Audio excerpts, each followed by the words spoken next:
Oke. Daon nih. Atau cakap ya.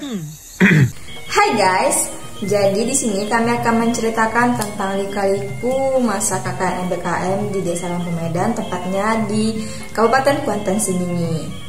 Nah, sebelum kami bercerita, kami akan memperkenalkan diri terlebih dahulu. Nama saya Nata Stefani dan rekan saya Juntri Harizi Enertiniro. Kami berdua akan menceritakan tentang perjalanan KKN MBKM di tahun 2024.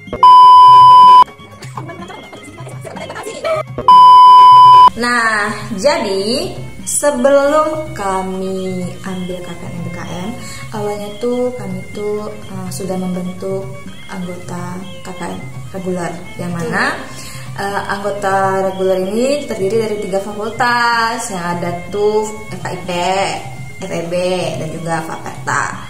Nah, dari 3 fakultas ini kami sudah ada 7 orang. 7 apa ya? 8. Nah, 8. Nah, yang mana kami tuh 8, 2 orang cowok, 3 laki-laki, 5 perempuan.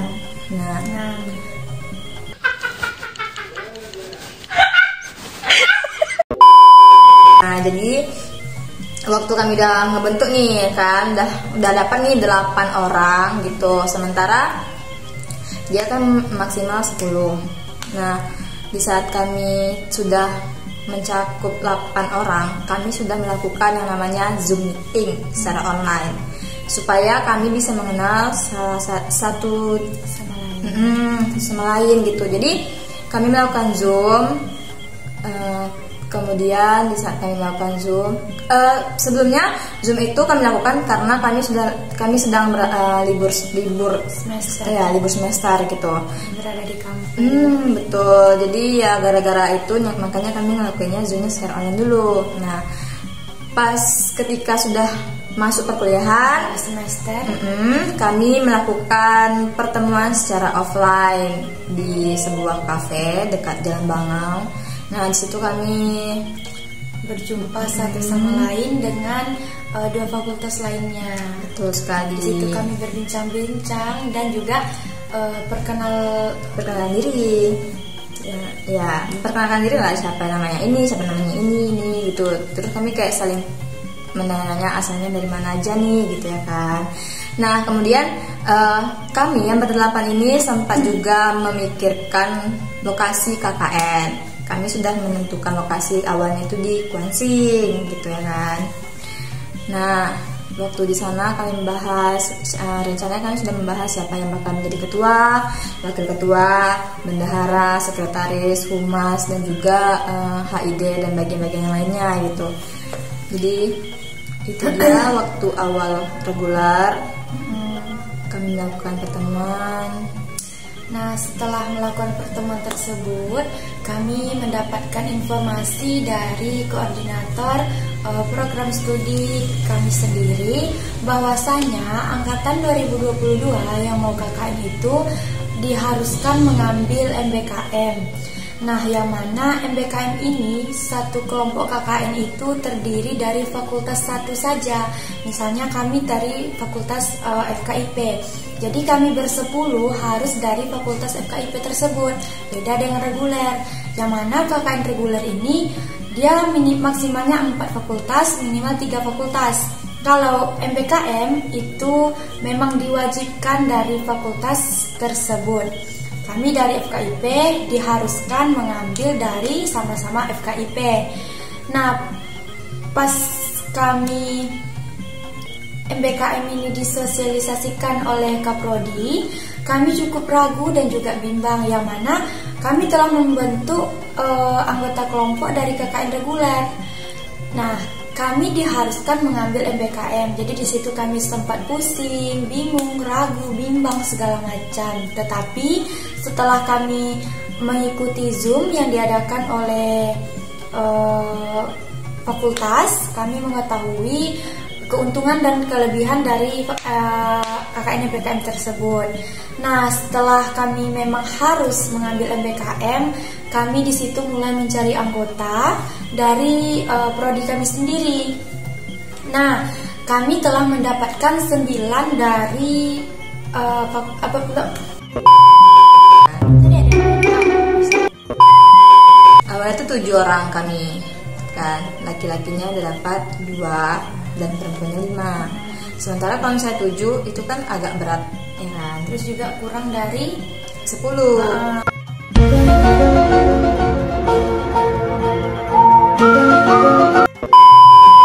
Maksimal dari yang harus kelompok KKN tuh. Iya, jadi anggota-anggota yang lain tuh saling mencari gitu ya kan. Dapatlah 1 yang dari anak biologi Pendidikan biologi. Iya, pendidikan biologi, dan 2 lagi tuh anak bahasa Indonesia juga sama dengan kami gitu. Nah, walaupun ada 1 anak biologi, tapi kan kami sama-sama dari tenaga pendidikan. Jadi kami masih ibaratnya masih sejalan, jadi masih diperbolehkan.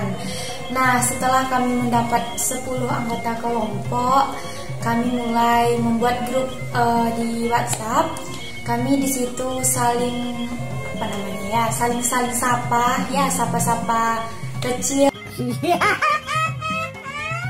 Karena kan Sama-sama kenal kali ya. iya, kami sama-sama kenal. Cuman kami yang sama anak biologi ini belum tahu mukanya gitu, belum tahu orangnya kayak mana.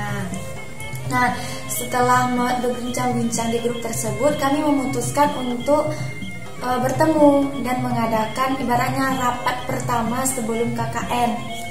Nah, kami mengadakan rapat itu malam hari sebelum kami membentuk struktur kepanitiaan di KKN tersebut.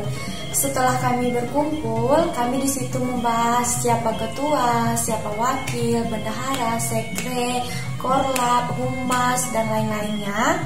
Kami juga membahas apa yang perlu dipersiapkan untuk KKN di Kuansing tersebut, dan apa yang harus dilakukan, dan apa yang memang menjadi kayak apa ya? Kayak di sebuah kelompok KKN tuh pasti 10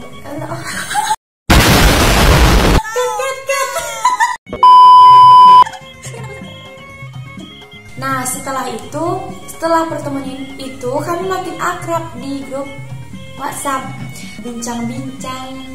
Nah, di pertemuan itu kami juga telah memutuskan kami mau ngambil desa apa. Nah, MBKM ini kita bisa apa? Oh my god. KKN MBKM ini untungnya tuh kita bisa memilih tempat dan langsung menuliskan lokasi kita tuh di portal. Jadi ibaratnya MBKM ini kita bisa langsung, kita mau di desa tersebut, kita masukkan di portal. Jadi kita memang udah langsung di desa tersebut, kita nggak perlu war-war lagi. Beda dengan reguler kan. Nah, setelah kami menentukan tempat, kami mencari DPL nih. Siapa yang mau kita jadikan dosen pembimbing lapangannya gitu kan. Karena kami minta di Kuansing. Jadi dosen-dosen kami mengatakan Kuansing itu jauh. Kenapa nggak cari di sekitar sini aja, kayak Kampar, Bangkinang. Tapi kami kali mau di Kuansing gitu kan. Terus akhirnya kami mendapatkan DPL, yaitu Ayahanda Dr. Mengatur Sinaga MPU, yang mana beliau menjadi dosen pembimbing lapangan kami pada KKN MBKM di tahun 2024 di Kabupaten Kuantan ini tersebut. Setelah kami mendapatkan DPL, terus kami mengadakan pertemuan bersama ayahanda tersebut untuk membahas tentang KKN. Nah, yang mana KKN MBKM ini kami mengkonversi mata kuliah di semester 5. Itulah kelebihan dari KKN MBKM tersebut. Nah, berbincang-bincang tentang konversi mata kuliah bersama DPL itu guna apa? Supaya kami KKN juga mendapatkan timbal balik dari masyarakat tersebut. Kami ini kan dari guru, dari pendidikan. Jadi kami memang banyak di sekolah kayak SD, SMP. Nah, apa yang cocok kami kembangkan di sekolah tersebut, mata kuliah mana? Setelah diperbincangkan, kami mengkonversi mata kuliah menulis kreatif dan juga media pembelajaran itu di semester 5 ya kan. Nah di semester 5 tersebut mata kuliah menulis kreatif dan media pembelajaran kami nggak masuk lagi karena kami sudah konversi dengan KKN ini. Setelah berbincang-bincang itu DPA juga menyetujui kalau itu mata kuliah yang kami konversi. Setelah itu kami mempersiapkan semuanya, tibalah masa pelepasan KKN di Universitas Riau. Setelah hari Kamis kami pelepasan, Jumatnya kami berangkat langsung ke Kabupaten Kuantan Sengingi tersebut. Nah, di saat kami ingin berangkat, kebetulan DPR kami tidak bisa ikut membersamai dikarenakan mungkin perjalanan jauh dan juga kami di situ menggunakan mobil sewa dan juga bapak itu nggak kuat untuk membawa mobil itu sendiri. Jadi bapak itu hanya bisa membimbing kami di kampus dan memberikan arahan bagaimana nanti kedepannya kami di tempat orang lebih tepatnya gitu.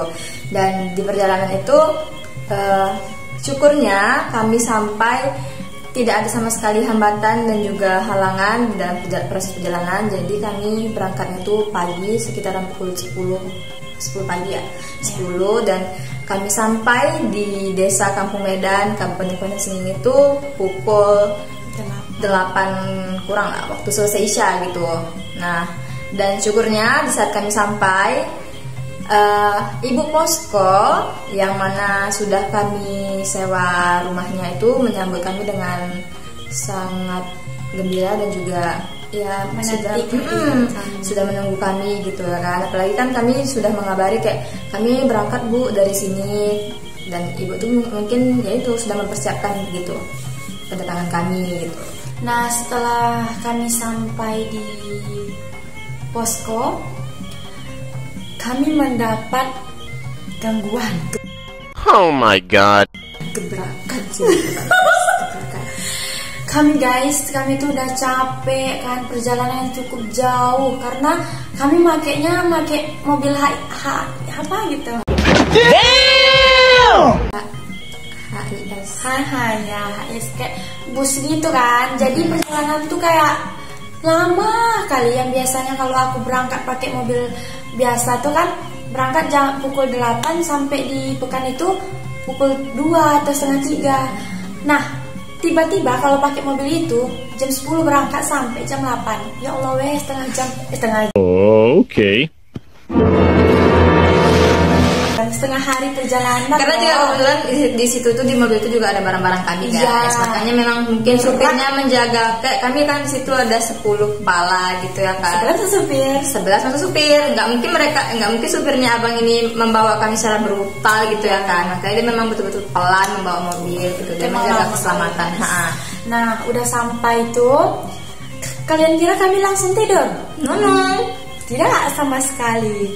Di situ kami beli Minas dulu guys. Ya. Kami beli Minas, terus bersih-bersih kan. Nah, pas kami beli Minas ke pasar, kami mau makan, itu salah satu perangkat desa datang menjumpai kami sebagai anak KKN nih kan, sebagai anak KKN yang baru sampai di lokasi gitu kan. Kami disamperin sama salah satu perangkat desanya. Terus di situ perangkat desanya berbincang-bincang. Nah, gitu guys. Nah, dan perangkat desa ini, abang ini sangat-sangat welcome banget. Gembira, iya, dia welcome sama kami gitu. Karena ya memang nggak umur dia dengan kami itu tidak terpaut jauh gitu. Betul. Jadi masih agak nyambung gitu kalau misalnya kami ngomong tentang apa kayak ya masih bisa ngomong lah. Kalau masih bisa nyambung lah kalau misalnya bahas-bahas tentang anak-anak zaman sekarang kayak gitu. Nyambung. Nah, setelah kami tuh makan guys, terus perangkat desanya pulang nih kan. Perangkat desa ini pulang, kan kami udah lelah nih kan, 1 harian gitu di mobil. Kalian kira di mobil tuh enak? Enggak guys, pinggang sakit, leher sakit, semua sakit kan. Setelah bersih-bersih, setelah makan, kalian kira kami tidur? Tidak. Enggak. Hidup kami tidak semudah itu guys. Enggak semudah itu. Baru datang kami guys, beres-beres kan, di kamar sebelah beres-beres, kamar satu lagi beres-beres, kami juga beres-beres. Nah, tepat pukul 12 dapat telepon Kami nggak serumah ya guys sama cowok. Kami nggak serumah sama cowok. Cowok itu di balai desa karena rumah satu lagi belum dibersihkan. Nah, cowok di balai desa dapat telepon, weh di depan. Kami panik. Ini tegak dulu. Kami panik. Di situ posisi kami udah capek kan, mata udah ngantuk. Tapi karena dapat telepon tuh, akhirnya apa? Kamar yang 2 di belakang tersebut ke depan. Ya. Orang tuh lari panik. Kayak mana weh, kayak mana weh. Okay. BTW kami lebih cepat ya datangnya dari Kelompok air. Iya, dari kelompok air itu juga. Misalnya kami penyerahan dari ke desanya itu tanggal 3, kami tanggal 29 tuh udah datang gitu kan. Nah pas besoknya kami mau penyerahan, DPO kami ini udah sampai Pansing kan, tapi beliau di taluknya di kotanya gitu. Jadi pas kami sibuk gosok baju malam, bunyi kaleng di dekat kamar sebelah, kamar belakang gitu. Dapat ada kayak orangnya Pak Kaleng. Larilah orang yang dalam kamar tuh keluar. Weh, ada orang. Tuh kan kayak, hah, orang. Kayak apa sih, kayak parnoan gitu jadinya loh karena mana tahu kan itu kayak sapi gitu kan. Cuma nggak mungkin juga sapi malam-malam lewat ya kan. Kita nggak berpikir kayak gitu, kayak nggak mungkin sapi di jam 11 OTW jam 12 malam berkeliaran gitu.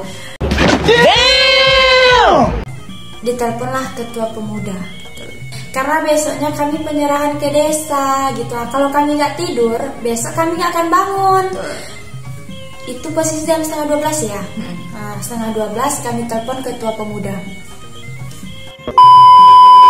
Untungnya tempat ketua pemuda ini nongkrong itu nggak jauh dari posko kami. Jadi waktu kami nelfon, langsunglah datang ketua pemuda bersama rombongan warga setempat di situ kan, beberapa orang.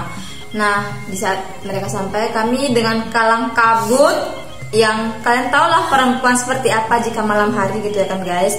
Apa yang ada itu yang digunakan gitu kan, itu yang dipakai keluar, selimut, mukena, telekung, apapun itu yang penting bisa menutup diri. Kami keluar dan kami menjelaskan kepada ketua pemuda. Nah setelah ketua pemuda tuh kami udah, sekarang kalian tidur, kalian istirahat gitu kan, karena besok kalian penyerahan ke desa. Udahlah, oke Pak Bang gitu kan. Setelah kami masuk ke kamar itu sekitar jam 1:30. Nah setelah pemuda ini menangkap remaja tersebut, dia mengaku nggak ganggu kami, cuma dia ngambil barang yang dilempar oleh kawannya ke arah pintu rumah kami gitu. Terus dibilangnya, pokoknya di situ ketua pemuda dan masyarakat setempat tuh memang mempertanyakan apa niatnya nih. Nggak tahu di sini ada anak KKN ini segala macam, semua ketua pemuda tuh bertanya kan. Terus dia memang nampaknya memang nggak sadarkan diri gitu. Nah kayak di bawah pengaruh barang-barang itu. itulah. Terus makanya di situ kami dibangunkan guys sama ibu posko gitu kan. Iya, kami dibangunkan. Kami kaget, tahu kan orang baru bangun tidur ya. Okay. Besoknya baru hari penyerahan kami ke desa oleh DPL. Kami selama apa Ini ya? bertanya lagi nggak sih? Mulut kami sudah kering. Ya, kami akhiri aja lah cerita kami ya guys. Bye bye.